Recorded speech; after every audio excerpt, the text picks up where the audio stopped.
আমি এখন সাইকোলজি নিয়ে মাঝে মাঝে কথা বলি, কারণ আমি দেখেছি সাইকোসোমাটিক ডিজিজগুলো দিন দিন খুব বাড়ছে। আমরা বর্তমান নিয়ে থাকবো, পাস্ট অ্যান্ড ফিউচার। আমি যদি ধরি পাস্ট কি, পাস্ট একটা আপনার কী দিতে পারে, দুঃখের একটা কাহিনী কিংবা সুখের একটা মজা বা আনন্দ ফিল দিতে পারে। আপনার লাইফে কিছু করতে পারেন না, বাট আপনি যদি প্রেজেন্ট নিয়ে থাকেন, প্রেজেন্টকে ডেভেলপ, আপনার কমপ্লিটলি প্রেজেন্টে থাকেন, তাহলে আপনার ব্রেন ফাস্ট কাজ করবে, আপনার বডি পারফেক্টলি ওয়ার্ক করবে এবং আপনি পরবর্তীতে অনেক কিছু করতে পারবেন।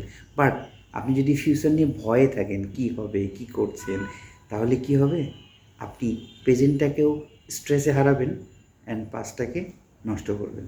সো আমরা এখন থেকে প্রেজেন্ট নিয়ে থাকবো।